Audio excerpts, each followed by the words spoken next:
Buenos días, bienvenidos aquí ahora. Aquí les habla Estela Maris Rodríguez.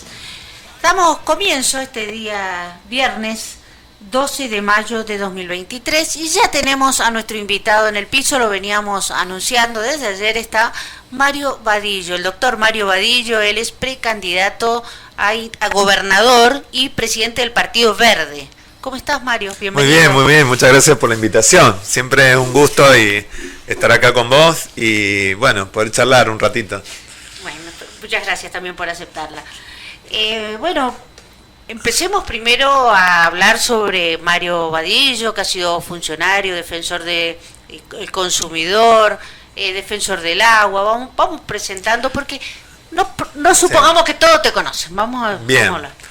Bueno, vos sí me conocés. Sí, eso es importante, porque bueno, hace muchos años que aparte de ser abogado en la parte privada, tuve una vocación de servicio con el tema de empezar con los derechos colectivos, ¿no?, que trajo la Constitución de 1994, cuando consagran el artículo 42 y 43 la defensa de los consumidores. Eso me fue involucrando.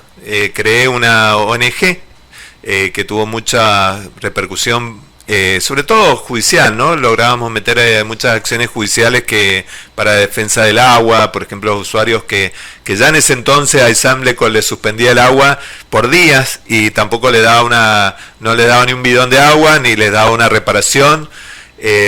Muchos temas de las empresas de transporte de colectivo, es decir, empezamos a hacer muchas cosas que eran muy interesantes y que sobre todo tenían una materia colectiva, es decir, el colectivo de los consumidores es muy grande y generalmente muy vulnerable y con poca defensa, sobre todo porque los organismos gubernamentales de defensa del consumidor no son personas idóneas que los manejan, sino que los han puesto como cargos políticos y nunca se quieren meter con las empresas, y sobre todo contra las empresas a veces del Estado, como son las de servicios públicos domiciliarios. Esto, como todo va avanzando en la vida, me ha llevado a que en un momento veíamos que a la ONG le faltaba una pata política, es decir, algo que en la legislatura, por ejemplo, en ese momento nosotros estábamos con la ley de toque de queda, le decíamos, que era que los boliches de Mendoza, dado que había numerosos accidentes y muertes, las previas que hacían los chicos en las casas eran muy largas, entonces llegaban al boliche muy tomados, llegaban a las 3, 4 de la mañana y entonces salían 6, 7 de la mañana ya volteados y terminamos en accidentes fatales. La ley de toque de queda era suspender que todos los que después de las 11 de la noche no hubiese estos deliveries que llevaban bebidas a las casas, y también que los boliches tuvieran hasta las 2 de la mañana abiertas la entrada, la taquilla. Y el tema de que se pusiera una ley de tolerancia cero en el materia de alcohol. Esto fue volteado después en la legislatura, es decir, no quisieron tratarlo hasta que después entramos nosotros a la legislatura. Bueno, también se trató y no salió como tolerancia cero, sino que se dejó un 0,5 gramos, que es lo que hoy día se está discutiendo, ¿no? Porque a nivel nacional se dio cero y en Mendoza seguimos permitiendo una cantidad de alcohol que muchos de los conductores creen que es poder tomar algo y que no va a pasar nada. Y la verdad que la tolerancia cero era más estricta, es decir, el que conduce no toma. Claro. Ni una copita, ni dos, ni nada. Era más fácil eso que lo que se quiso hacer acá con una supuesta justificación de defender a la industria vitivinícola. Y la verdad que la industria vitivinícola se defiende más cuando no hay accidentes por alcohol. Es decir, eso se defiende más, ¿no? Es decir, la industria vitivinícola lo que quiere es que el alcohol se tome con responsabilidad y que no se maneje. Es decir, no hay problema de tomar alcohol. El problema es que vos, si tomás alcohol en tu casa, no hay problema, pero si querés manejar, sí hay un problema. Claro, yo me acuerdo, porque yo participé de una reunión con el tema de la diversión nocturna que estaba. Sí, fue un tema que eso nos llevó a entrar en política. Y bueno, lo cierto es que el avance de uno cuando se mete en política y empieza a aprender, sobre todo cuando hay que aprobar un presupuesto provincial, uno tiene que involucrarse en todas las ramas del gasto público. Cuando uno se involucra en todas esas ramas, empieza a entender que realmente los problemas que hoy día viven, por ejemplo, los trabajadores del Estado, es porque gran parte del presupuesto se lo lleva a la dirección de escuela. Entonces, en vez de ajustar el gasto político, nosotros hemos visto que con por ejemplo, este gobierno, para no hablar de Cornejo, que hizo el Itenaula, que hizo todas las barbaridades, este gobierno, por ejemplo, en la pandemia, que hubo un 33% de inflación, ahora parece poco, ¿no? Pero 33% en ese momento era... no actualizó los sueldos de los trabajadores. Eso como consecuencia se va acumulando, porque aunque después vos le actualices, esa pérdida ya se va potenciando. Entonces hoy día tenemos a los trabajadores del Estado con la mitad del sueldo que debería ser. Entonces, esto, ¿a qué voy? Que cuando uno empieza a aprender estos temas, también empieza a tener la vocación de decir, bueno, la verdad que en el Ejecutivo se podrían hacer grandes cosas, porque lo que uno empieza a darse cuenta de que estos gobernadores que nos han vendido como que son lo mejor, la verdad que cuando vos ves cómo trabajan con los presupuestos, pasa lo que toda la gente está diciendo, ¿no? Que el ajuste político no se está haciendo donde se tiene que hacer, se está haciendo a los trabajadores. Y los trabajadores, muchas veces seguro, que algún oyente dirá, no, bueno, de los trabajadores del Estado, a eso hay que matarlo, ¿viste? La verdad que hay un criterio erróneo, porque cualquier política de Estado, política pública, el ejecutor último de una política es el trabajador de Estado. Es decir, si yo quiero tener educación de calidad, tengo que tener un docente que también tenga un salario digno y que tenga un programa accesible para capacitación. Si no, ese chico no va a aprender. Es decir, por más que yo ponga un software, ponga lo que quiera, si no tengo un buen docente, no va a aprender. Y ese docente tiene que ganar por lo menos la canasta básica. Hoy día los docentes están ganando 120.000 pesos y la canasta básica está en 190. Entonces, estos son temas que nosotros entendemos que cuando a los trabajadores de Estado le han bajado la mitad del sueldo, después impactó en el PBG. El PBG es el Producto Bruto Geográfico, que quiere decir lo que la economía de Mendoza produce. Obviamente que los trabajadores de Estado son los que compran en la verdulería, y la verdulería es parte de la cadena agrobioindustrial de Mendoza. Es decir, si no compramos una lata de tomate, no compramos verdura, ajo, todo eso va impactando en nuestros productores. Cuando no pagamos una cuota de un club, también. Es decir, el bajarle los salarios a una masa muy grande, a un colectivo muy grande, termina impactando muy mal en la economía, sobre todo cuando una economía que está en recesión. Entonces, estas son cosas que nosotros venimos planteándonos como propuestas de gobierno. Porque acá, si nosotros planteamos, ¿podemos gobernar Mendoza? Sí, podemos gobernar, tenemos mejores planes, mejores programas, y sobre todo tenemos una visión distinta porque venimos de la actividad privada. Si vos ves los últimos gobernadores que hemos tenido, ninguno venía de la actividad privada. Venía de gente que fue intendente, que fue concejal.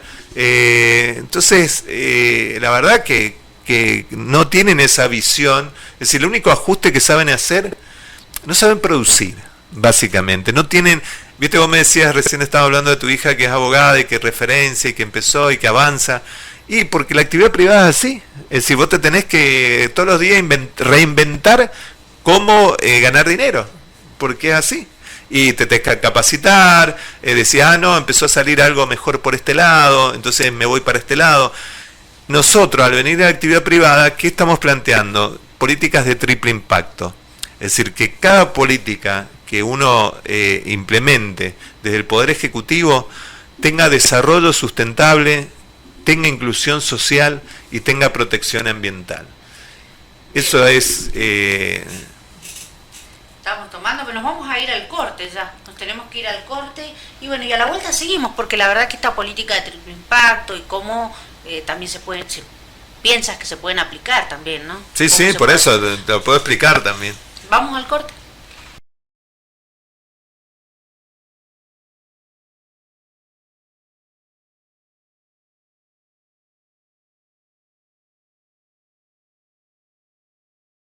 Seguimos con más aquí ahora, y cuando nos íbamos al corte hablábamos de esta propuesta de triple impacto, Mario.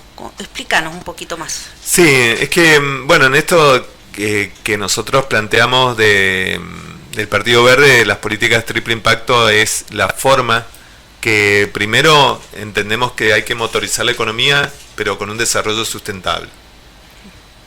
Y las políticas tienen que tener inclusión social, porque muchas veces nosotros desarrollamos, hemos visto que este gobierno, por ejemplo, con Mendoza Activa, que era un programa que subsidiaba a ciertos sectores, pero que no generaban inclusión social, porque directamente estaban subsidiando empresas que ya tenían sus empleados, o estaban subsidiando emprendimientos inmobiliarios que eran para un sector muy limitado social. Entonces, las políticas tienen que generar trabajo de calidad, y también que les sirva a la comunidad, que a donde se aplican.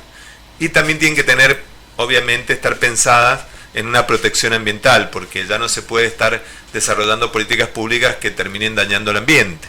Por eso a veces nuestra confrontación con la minería no sustentable, porque si vamos a hacer una minería que aunque se plantee que va a dar dinero, pero si eso termina perjudicando el ambiente, no es sustentable. Entonces, nuestra principal política que estamos planteando es cubrir la grave necesidad que hoy día tienen los inquilinos. Es decir, nuestra especialidad de defensa del consumidor siempre nos ha llevado a entender que este colectivo es el más vulnerable. ¿Por qué? Porque está alejado por ejemplo, los organismos de defensa del consumidor no lo defienden al consumidor. Te dicen, usted tiene un problema con la inmobiliaria, vaya a la Cámara Mendocina de Inmobiliaria. Es decir, te mandan a la boca del lobo. Es decir, es de loco. Cuando todos sabemos que las inmobiliarias en muchas partes defienden al dueño, y lo defienden muchas veces excediéndose incluso en lo que dice la ley de inquilinos, la ley de alquileres. Entonces, o te cobran comisiones de más, te obligan por ahí a entregar una casa recién pintada como si no hubiera un desgaste natural que tiene que absorber el propietario, te obliga por ahí a presentar una cantidad de fiadores con una cantidad de dinero que no lo tenés, o porque se les ocurrió que si vos estás mal con ellos, te dicen no te renovamos. Entonces, estos temas, ¿qué pasa? Que por más que hablemos de la ley de alquileres, sí, ley de alquileres no, cuando vos tenés un déficit habitacional de más de 100.000 viviendas, no es un problema de la ley de alquileres, es un problema que faltan viviendas. Entonces, nuestra política de triple impacto se basa en que existen muchas fábricas en Mendoza de viviendas industriales modulares. Estas viviendas industriales modulares, a diferencia de la construcción tradicional que hace el IPB, son mucho más económicas, porque vos tenés una vivienda del IPB de 14 millones de pesos, y estas viviendas, obviamente son viviendas de 35 metros cuadrados, ¿no? Es una vivienda de 2 dormitorios, cocina, comedor conjunto y un baño, pero que es para dar este paso inicial que necesita la familia cuando se constituye o cuando las personas viven solas. Entonces, teniendo esta vivienda de 2 millones de pesos, es muy accesible para un inquilino, sobre todo con el sistema que nosotros planteamos, que es de leasing inmobiliario, es decir, donde el inquilino va pagando y al final, es decir, en determinadas cuotas, depende del monto, se le computa todos esos alquileres al pago de la vivienda. Entonces, porque el inquilino no puede hacer dos cosas, o paga alquiler o paga una vivienda. Entonces, esto que estamos gestando nosotros es que el IPB, que ha sido siempre una caja política donde se han regalado, se han mal vendido o se han mal gestionado más de 55.000 viviendas que hoy día no pagan ni 500 pesos de cuota. Es decir, nosotros necesitamos hacer un sistema donde se cambie esta figura por una agencia provincial inmobiliaria, que sería la que puede gestionar las grandes superficies urbanas para lotear, la puede gestionar obviamente con AISAM, con Ecogas, con EDEMSA, con cooperativas eléctricas, para que provean de lo que son los servicios. Porque sin un lote con servicios existen un montón de emprendimientos que no se pueden hacer porque no les dan la factibilidad de servicio. Porque estas empresas distribuidoras no quieren invertir. Entonces, por eso el gobierno tiene que plantarse en esto y tiene las herramientas. Son parte, AISAN es dueña del gobierno y EDEMSA es parte de accionista. Entonces hay que obligar a urbanizar, porque una vez que vos urbanizás, ese lote o se lo puedes vender a un inquilino en esta manera, para que ponga una plataforma, es decir, para que ponga una base de cemento para poder montar estas viviendas industriales. Entonces tenemos rápidamente una vía de escape que hoy necesita Además están en 60 días esas casas levantadas. Son muy rápidas y tienen una cosa que tiene protección ambiental. Es decir, estas casas están hechas con materiales que son de Durlock, es decir, el yeso, que es algo que producimos en la provincia, yeso, tenemos yesera en Aconcagua, en Malargüe. Tenemos cementos se le pone un pequeño muro de cemento, son unos perfiles de cemento para darle protección. Tenemos madera, tenemos todo lo que es áridos. Es decir, Mendoza tiene materia prima muy económica para estos emprendimientos, a diferencia de otras provincias. Es decir, que ayudar a que estas industrias se desarrollen, no solamente va a traer un crecimiento en la construcción, que es el gran motor de la economía, sino que también va a permitir que estas viviendas industrializadas, modulares, se puedan exportar. Porque hoy día, si vos te fijas en muchos barrios privados, todos ya están haciéndose. Pero son de Casaforma, por ejemplo, que son esas que vos ves que tienen como unas mallas de hierro y son de Tergopol. Esas se llama Casaforma, pero vienen de Buenos Aires. Entonces nosotros necesitamos que se produzcan acá, porque tenemos los materiales muy económicos. Entonces esto es activar un sistema, un motor económico para Mendoza. Fíjate, en el 2010... Mendoza, el PBG, es decir, la economía de Mendoza tenía un 6% era la construcción. Hoy día tenemos el 2%. Es decir, básicamente Mendoza no se construye. De hecho, vos no ves ni una pluma, ¿no? Es decir, no ves ni un edificio que se esté construyendo. Entonces nosotros decimos que con esta industrialización rápidamente nosotros podríamos llevar de 2 al 6% del promedio histórico y podríamos llevarlo hasta un 12% si destrabamos este sistema de que las personas, las familias que tienen estos recursos, tienen un autito, viste, que pueda tener un acceso rápido a estas viviendas. Entonces vamos a primero dar la solución al inquilino, después vamos a dar trabajo a industria, que es lo que se necesita, pero sustentable. Es decir, que son amigables al medio ambiente, porque es lo que se construye, tienen la etiqueta energética A, que es la etiqueta energética, que quiere decir que es aislada, es decir, del frío y el calor, trata aguas grises, que es lo que necesitamos, que no el agua de la ducha, el agua del bidet, no se pierda, es decir, que se pueda reutilizar. Es decir, el lavatorio puede estar conectado al inodoro, para que la mochila vaya cargando con agua con jabón, es decir, es más, hasta es limpio.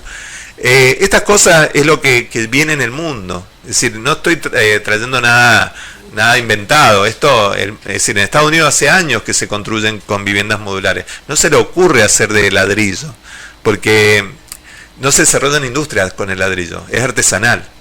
Entonces, esto es un gran motor de la economía. Nosotros creemos que esto, más el desarrollo también de todo lo que es sistemas de tecnología, productos y servicios para la eficiencia hídrica, esto por ahí suena muy demasiado, pero lo voy a bajar hacia la tierra, ¿no? Mendoza, por el cambio climático, tiene un problema gravísimo, que es la mega sequía. Es decir, tenemos todos nuestros ríos a menos de un 50% del histórico. Esto quiere decir que nos enfrentamos a un problema muy grave, porque cuando el río trae poco es porque nevó poco. Y eso quiere decir que tampoco se ha infiltrado para nutrir a todo lo que son las napas. Es decir, si vos no tenés los acuíferos y las napas cargadas de estos arroyos de la montaña, obviamente no solamente no vas a tener en los ríos, sino tampoco vas a tener en los pozos. Es decir, los pozos para riego. Entonces nos enfrentamos a un problema grave. No hay forma de que... no hay máquina para crear nieve. Lo que sí hay, productos y desarrollos tecnológicos que hacen muy eficientes. Yo te doy un ejemplo. hay 12.000 kilómetros de canales de riego que están hechos de tierra, es decir, de tierra. Y a su vez hay productos naturales que Mendoza tiene, como la bentonita, que son los que generalmente, por ejemplo, en nuestros diques se tapan, es decir, se vuelven impermeables culpa de la bentonita. Esta bentonita es un producto natural que impermeabiliza. Es decir, nosotros podríamos industrializarlo para que en forma rápida los canales se vuelvan impermeables. Claro. Porque ahí es donde nosotros necesitamos que sea impermeable, para que el agua que llega a la montaña le llegue al productor sin pérdida. Entonces, y también hay muchas cosas que, como es la micromedición, que ahora seguramente estuvo Aysán diciendo que iban a traer de China los medidores que todavía no llegan, que están en la aduana. El micromedidor tampoco es un desarrollo tecnológico de loco, es decir, son micromedidores para los domicilios. Para domicilio. Eso, nosotros tenemos una empresa líder en desarrollos tecnológicos que es IMSA. Es decir, IMSA puede fabricar en escala micromedidores, puede fabricar macromedidores. Los macromedidores son los que se ponen en las redes hídricas para detectar las fugas. Que en Mendoza por eso vimos explotado los lugares, porque hay fugas y no las saben detectar. La detectan solamente cuando ya sale para afuera. Cuando se reventó, pero muchas veces no sale para afuera y se pierde. De hecho, se pierde más del 50%. Es decir, básicamente el número es que nosotros potabilizamos el triple de lo que necesitamos. Ese es el número que da Aysam. Y dice que las cañerías tienen en promedio más de 50 años de antigüedad. Es decir, eso nos enfrentamos. Pero tenemos por otro lado una empresa del Estado, líder en tecnología como IMSA, que puede desarrollar estos productos, puede desarrollar los microaspersores, puede desarrollar drones para control de humedad, es decir, para poder regar en los lugares que se necesita, desarrollos tecnológicos de consolas para manejo de riego. Es decir, nosotros necesitamos ser pioneros en eso, en la República, porque tenemos 8 facultades para eso. Claro. Es decir, es muy importante. Bueno, Mario, nos tenemos que ir a un corte y a la Bueno, vuelta seguimos charlando dale. sobre, la verdad que está interesante este tema. Sí. Vamos. Seguimos con más aquí ahora y estamos conversando con Mario Vadillo, él es precandidato a gobernador por el Partido Verde. Bueno, nos quedan 2 bloques, así que Bien. saquémosle el jugo. Bueno, Saquémosle el cómo jugo. no, exprímame nomás. Exprimimos nomás. Bueno, dale. Ya hablamos del tema del agua, la minería, Sí. bueno, y la verdad que es para explayarse más, pero para ir aprovechando. Sí. El tema, vos fuiste el legislador en ese momento que salió a ofrecer, o como abogado, el servicio de defensa por la RTO. Sí.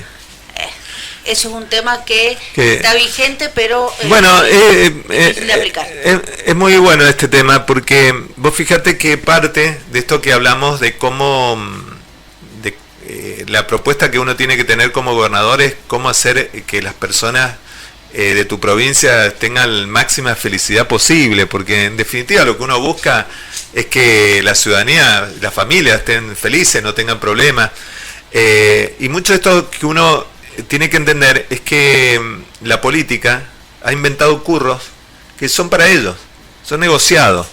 Entonces, cuando nosotros nos enfrentamos a la RTO, que ya llevamos muchos años de enfrentamiento, primero fue que como de defensa del consumidor nosotros lo que evaluamos es que no existe riesgo cierto de accidentología vial que cubra la RTO. Solamente es el 2% de las fallas mecánicas las que generan un accidente de tránsito. El 78% es la falla humana, es decir, el manejar mal, el imprudente, impericia, el borracho, es decir, todo eso es el que genera. Y después están la falta de educación vial, la falta de cartelería, el mal estado de los caminos. Hay veces que vos de falta una alcantarilla te desvías y le pegás al de enfrente que viene una moto. Es decir, eso es lo que generan los accidentes viales. Entonces, cuando crearon todos estos talleres se veía que era todo un negociado. Es decir, porque nadie podía explicar, como yo te lo explico, cuánto es lo que impacta. De hecho, ya llevamos varios años que según se estarían aplicando, tampoco tenemos estadística. Lo que sí tenemos es el negociado. Y nosotros en ese momento, como venimos peleando por el tema de la RTO, sobre todo porque le afecta a muchas. Es decir, nosotros estamos acá en el Gran Mendoza, a veces no vemos la problemática de los departamentos, donde no tienen transporte urbano de colectivo de pasajeros, el Mendotram, no existe. Es decir, existe la media y larga distancia que te lleva entre departamentos, pero no el que transita internamente. Entonces esos departamentos en general usan remises muy rudimentarios que te transportan, así cuando llegas con mercadería, Bueno, eso cuando vos te pones la RTO, esa gente queda en manos de que cualquier policía te para y te jode. Y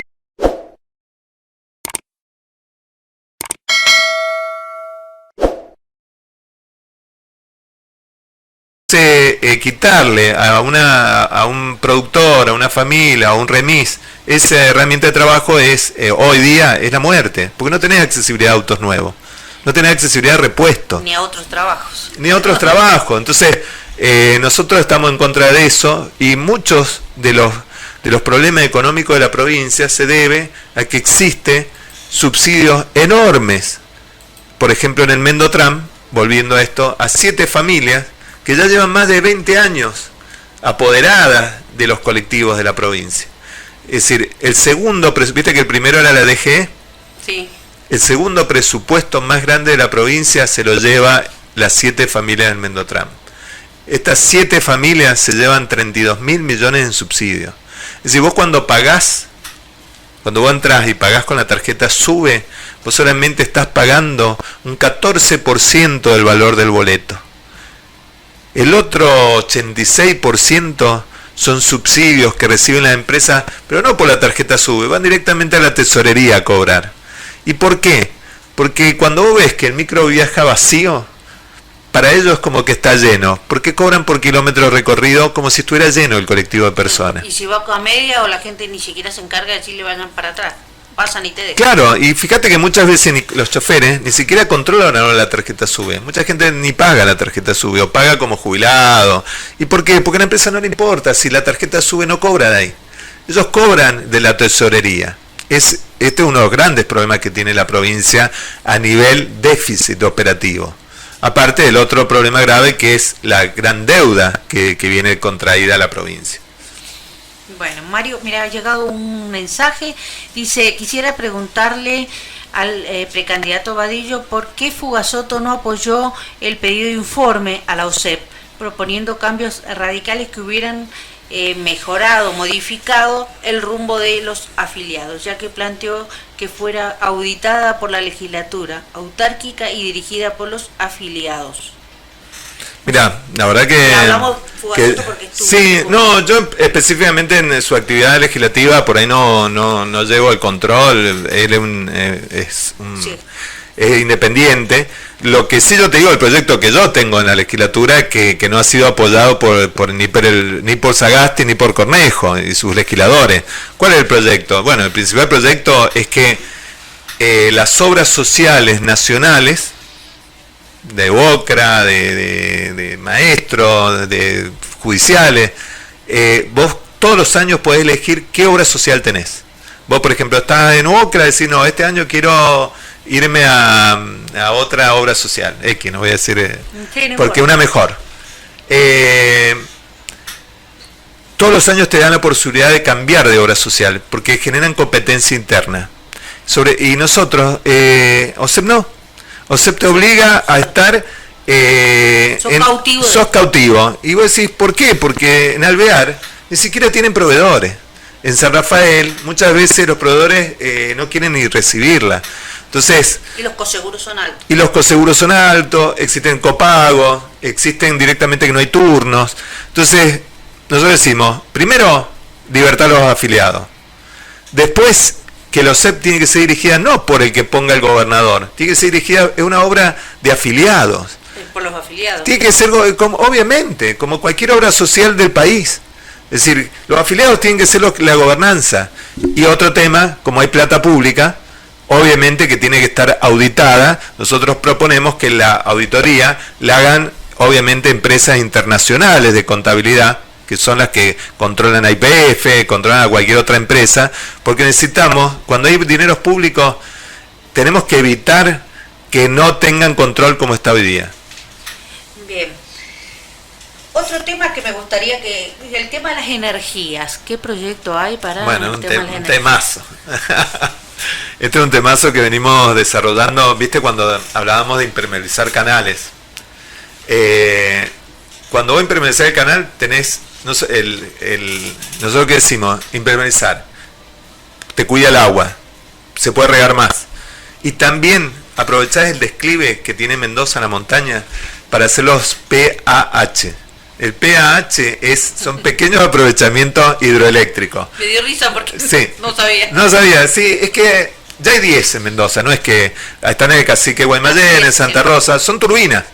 Son turbinas que aprovechan el declive, la potencia que trae ese agua, que viste como la vez que viene con fuerza, y entonces la hace pasar por un motor, por una turbina, y esa turbina, ese movimiento genera electricidad. Entonces, nosotros hoy día tenemos 1500 kilómetros de canales impermeabilizados, pero si nosotros llegamos a impermeabilizar más, podemos tener más de estas turbinas. Y estas turbinas tienen la característica que en lugares donde no está llegando la potencia eléctrica, por ahí llega el cable, pero para una farola, pero no potencia para una industria. Con esto vos tenés potencia para industrias, potencias para bodegas, potencias para que se haga riego por aspersión en un grupo de fincas.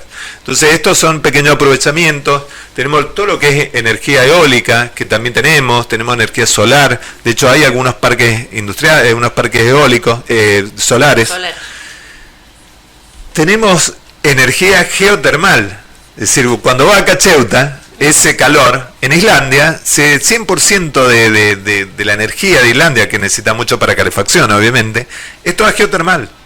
Es decir, y nosotros, por ejemplo, Malargüe tiene la cantidad más grande de volcanes de toda Sudamérica. Imagínate si tenemos potencia en Malargüe para hacer geotermal. Es decir, a lo que voy, hay que abrirse a nuevos emprendimientos. Todos estos emprendimientos, muchas empresas, ¿sabes qué? ¿Sabes cómo salen? Cuando vos decís, tengo un canal hecho, lo único que tenés que poner una turbina, salen corriendo a ponerlo, porque imagínate, ya tenés el agua, tenés hecho el dique de contención, es decir, tenés que ir y las turbinas te la venden financiada. Es decir, acá hay que mejorar la gestión pública. Es como esto de geotermal. Es decir, vos viste Cacheuta, es decir, el calor ese, lo único que tenés que hacer, se ponen cañerías que manejan este flujo de calor y ya tenés la energía. Porque si hablamos es decir, lo más viejo del mundo es ser ya el vapor, claro, la máquina de vapor. Y la geotermal no es otra cosa que una máquina de vapor. Es decir, una máquina de vapor que mueve los pistones y con eso vos generás un dinamo que genera electricidad. Hablo cosas sencillas porque pareciera que acá si no se hace, si acá no hacemos fracking, no existimos. Es decir, acá la única energía que conocen es el fracking o hacer una super represa como quisieron hacer con Portezuelo o ahora con el Baqueano, que no son eficientes con el agua. Es decir, ¿para qué te sirve hacer el Baqueano en el medio de la nada, que no va a generar no va a ahorrar un litro de agua y que encima está proyectada hace 40 años cuando el río Diamante traía agua? Si vos vas ahora a la laguna, que seguramente algún oyente ha ido, la laguna del Diamante no puede sacar agua para afuera porque no está llenándose. Claro, no se llena. Es decir, ¿cómo vos pensás si la laguna del Diamante, que es la cabeza del río, no se está llenando, no hay nieve, cómo pensás que va a llenar el Baqueano? Mario, me preguntan si este tipo de energías bajaría el valor de lo que se está pagando, por ejemplo, en energías aquí en Mendoza. Un oyente dice que a él le han venido boletas de 35 y 40 mil pesos de luz. Mira, la otra ventaja de tener un candidato a gobernador que sepa de defensa del consumidor es que el problema mayor de la boleta, hoy día si ese oyente la mira con detenimiento, tiene mucho que ver que hay casi un 50% de extras a la boleta. Es decir, vos por más que quieras gastar, decir, no, me puse la lamparita de LED, apago la luz, ¿qué pasa? Dice, no baja. ¿Por qué? Porque los municipios se hacen los vivos y cobran el alumbrado público una enormidad. Y tenés el IVA, tenés ingresos brutos, es decir, todos cargados a esta mochila que te cargan a vos, porque es el único lugar donde agarran a la gente humilde. Es decir, la gente humilde ¿Cómo le sacan impuestos? Y acá, con la electricidad, con el agua, con el supermercado. Ahí están estos vampiros políticos que se avivan porque son los municipios, es la nación, es la provincia. Todos se cuelgan a un lugar que si vos no pagás te lo cortan. Bien. ¿Está permitido poner, preguntan, ¿está permitido poner paneles solares en las viviendas particulares? No, por el contrario. Es decir, hay que distinguir dos cosas. Uno son el calefón solar, que no genera energía, sino que calienta agua, que muchas veces uno ve eso, y son calefones, no son paneles de fotovoltaico. El panel fotovoltaico es bastante más caro, y es un panel que te permite conectar, es decir, te permite usar la energía, y también vos podés pedirle al EPRE que te autorice a que esté conectado con un medidor especial, donde a vos la energía que te sobra la metés en la red, y eso hace que el medidor entre al revés. Es decir, que debería medir al revés para bajarte consumo.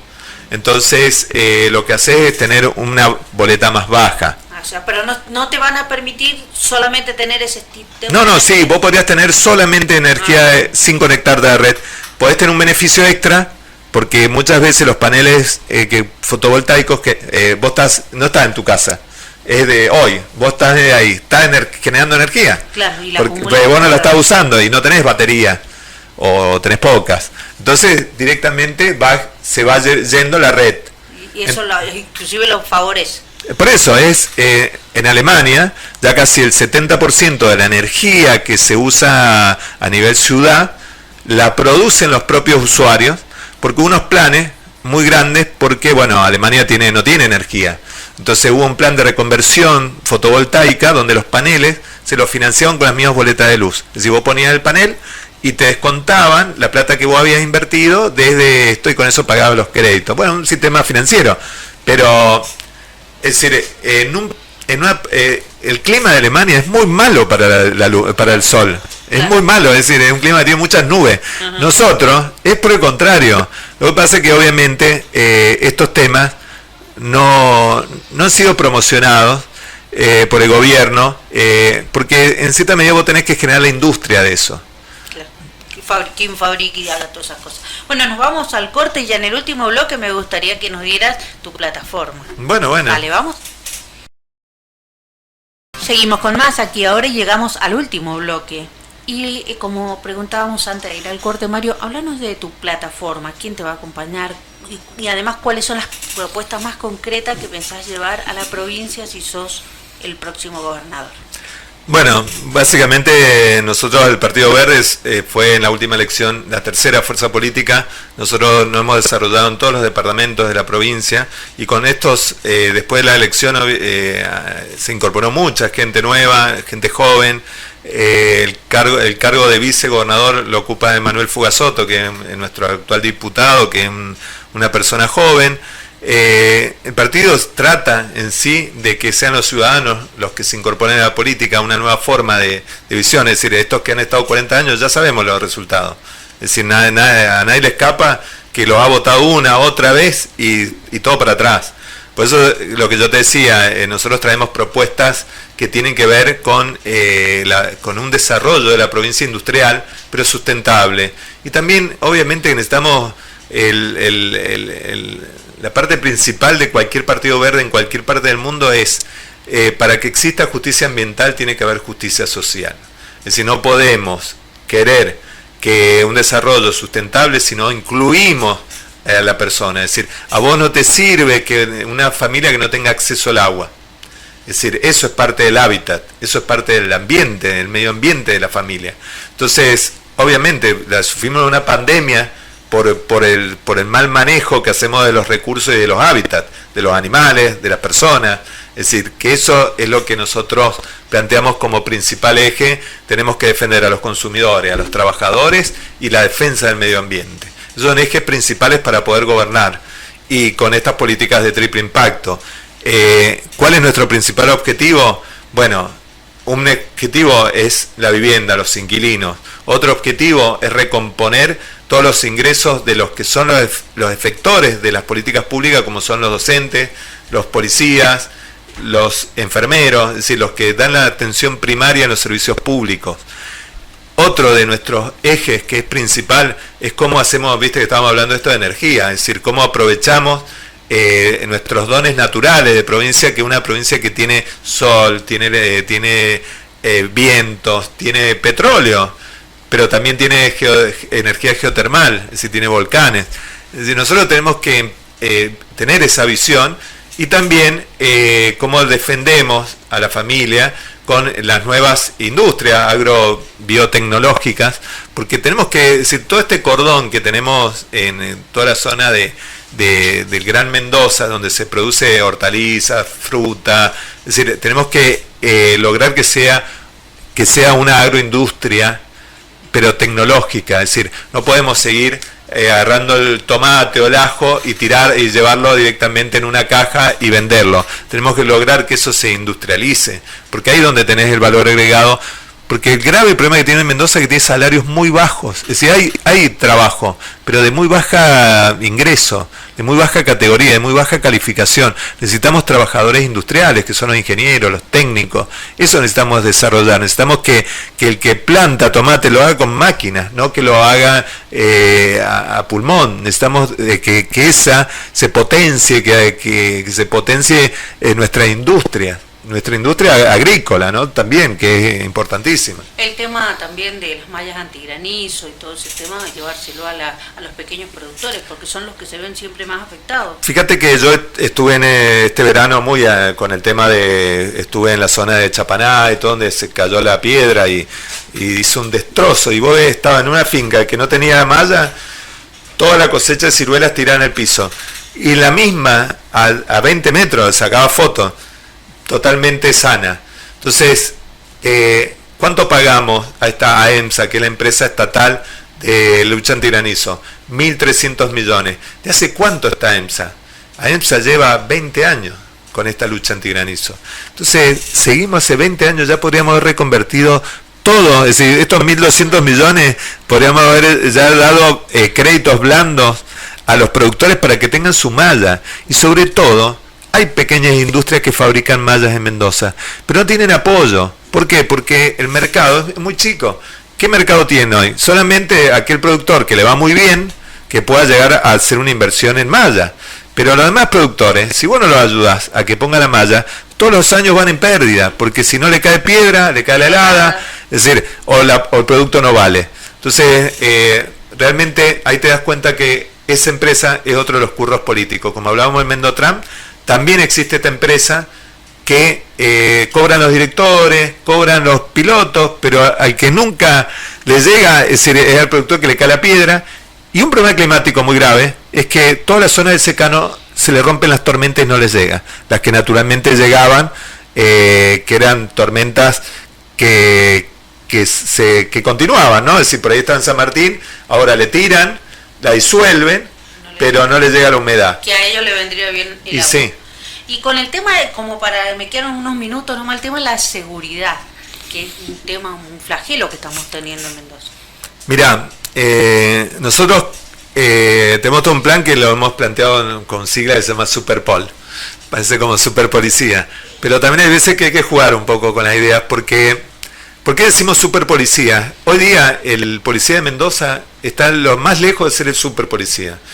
Tenemos policías que se tienen que comprar su ropa, que las balas se las dan a cuentagotas, no tienen práctica de tiro, los chalecos están vencidos, los patrulleros no tienen combustible y los que tienen están totalmente desvencijados. Es decir, que gran parte de los accidentes de trabajo y todo es porque las columnas se les rompe de patrulleros que no tienen amortiguadores. Ese personal gana muy poco, es decir, hoy día una gente que empieza está ganando 120.000 pesos, es decir, mucha de la fuerza de 12.000 agentes que había hace unos años ahora está en 7.000, es decir, hay un abandono de la carrera policial porque no conviene, es decir, es mucho riesgo, mucho sacrificio, y la verdad que gran parte del sueldo lo tienen que hacer en servicio extraordinario, es decir, tienen que trabajar de policía y después ir a cuidar un banco o una cancha de fútbol. Entonces, este es un mismo planteo, el agente de la política pública, que es el policía, si vos no le das los recursos tecnológicos, económicos, financieros, sociales, antes hasta se le hacía un barrio, porque un policía no puede vivir en el mismo barrio que el delincuente. ¿entendés? Vos tenés que tener barrio de policía. Creo que la primera medida de seguridad es, tenemos que tener un policía, un super policía, un policía con buena ropa, con un chaleco antibala, con material tecnológico, con un buen sueldo, con una vivienda, con tecnología que le permita, ¿no? Es decir, hoy día lo que se hace es de loco, es decir, vos no haces inteligencia, es decir, vos no tenés que salir en un patrullero a dar vuelta, vos tenés que tener inteligencia porque el delincuente hace siempre lo mismo, es decir, le vende los productos en el mismo lugar, es decir, no sale a robar a la que te creaste, sale cuando hay zonas liberadas. Porque ellos hacen inteligencia. Es decir, claro, por ejemplo, hoy el barrio Infanta está asolado por la delincuencia. Es decir, todos los días los vecinos me pasan los chats que le robaron a este, que le robaron al otro. Eso se llama zona liberada. Vos con un programa de inteligencia artificial, con costo cero, vos podés determinar con solamente las denuncias dónde hay zonas liberadas. Porque muchas de las zonas liberadas las manejan jefes o comisarios corruptos. Porque el ladrón no quiere ir a robar sin que le pegan un tiro, es decir, es un trabajador. Sí. No es un trabajador, porque no podemos decirlo así, pero él sale y no quiere que por casualidad pase un patrullero y le pegue un tiro, ¿me entendés? Claro. O que caiga preso. Él dice, bueno, ¿dónde voy a trabajar esta noche? A tal barrio. Bueno, ¿quién me asegura? Vos andá tranquilo que no va a venir un patrullero. Así funciona. Si no, no hay otra explicación de por qué hay determinadas zonas que en un momento acá, en este barrio también estuvo una época que era increíble los robos que había. Bueno, a mí me asaltaron acá en la puerta. Por eso, digo, y justo no hay nadie. Viste que vos decías, ¿dónde hay? No hay nadie. Es decir, yo creo que son materias, la seguridad no es una materia que nadie sepa cómo hacerla funcionar. Es decir, está estudiado, incluso hay mucho para el narcotráfico, te vienen hasta de la DEA a dar cursos, te dan materiales, te dan tecnología, es decir, hay mucho para hacer. Hay que tener ganas. Bien. Y muchas veces hay muchos que no tienen ganas y no se sabe por qué. Bueno, bien, nos queda solamente 2 minutitos. Bueno. Un mensaje para los oyentes y bueno. Sí, el principal mensaje que uno le da a la familia mendocina es que hoy hay distintos frentes, pero son los mismos. Es decir, son los mismos que se cambian y dicen somos opositores. Y la realidad que no es. Nosotros tenemos un Cornejo, que ya lo conocemos. Tenemos a un De Marchi, que era socio, es decir, que estaba en el mismo frente, que siempre ha estado con Cornejo, que es lo mismo que Cornejo. Y tenemos a Sagasti, que ha puesto a Hilardo, pero es Sagasti. Es decir, estamos los mismos que hemos votado años y años. Por eso la propuesta y lo que nosotros le pedimos a la familia mendocina es que nos vote, porque nosotros venimos de otro palo. Es decir, cuando uno dice eso, ¿qué quiere decir? Venimos de la actividad privada, no somos los que hemos vivido toda la vida del Estado y tenemos propuestas que sí son las que salen de la actividad privada, son las políticas de desarrollo, de la única forma que Mendoza crezca es que se industrialice. No hay otra manera. Si vos no generás más productos y servicios, y no hay para repartir. Bien, bueno. Muchísimas gracias, Mario, por Muchas gracias a vos. Esperamos que te hayas sentido cómodo. Muy bien. Cómodo, siempre con vos estoy muy cómodo, así que no es la primera vez. Bueno, muchísimas gracias y el lunes vamos a tener en aquella hora a Jorge Jiménez de San Martín. Preguntarle por las fotomultas de San Martín. Bueno, vamos a preguntar. Decirle que la industria que él hizo es la industria de la fotomulta. Le vamos a preguntar. Hay 2 intendentes que ahora están en este frente elegí, qué sé yo, que son los reyes de la fotomulta. Uno es Jiménez. Unión Mendocina, ni sé cómo se llama, porque es de Marchi, básicamente el proyecto personal de Marchi. Uno es Unión Mendocina y el otro, es decir, uno es Jiménez, que la creó en la Ruta 7. Vos ibas pasando por la Ruta 7, te clavaban la fotomulta. Y el otro es Orozco, que lo hizo acá en La Cera, y también en el acceso al aeropuerto, que lo mismo, esos son que nutren sus cajas políticas con las pobres familias que pasa un taxista, un colega, hasta los colectiveros le meten fotomulta. Y la empresa de ómnibus le dice, no, eso es una infracción, la tenés que pagar vos. Y el tipo no puede sacar el carnet profesional por una fotomulta que le sacaron acá en la calle Mitre. Es decir, es increíble, ¿no? Y es porque son trampas. Nosotros queremos que eso es lo que hay que cambiar. No se le puede seguir sacando plata al trabajador. Bueno, Mario, muchísimas gracias. Nos vamos. Chao.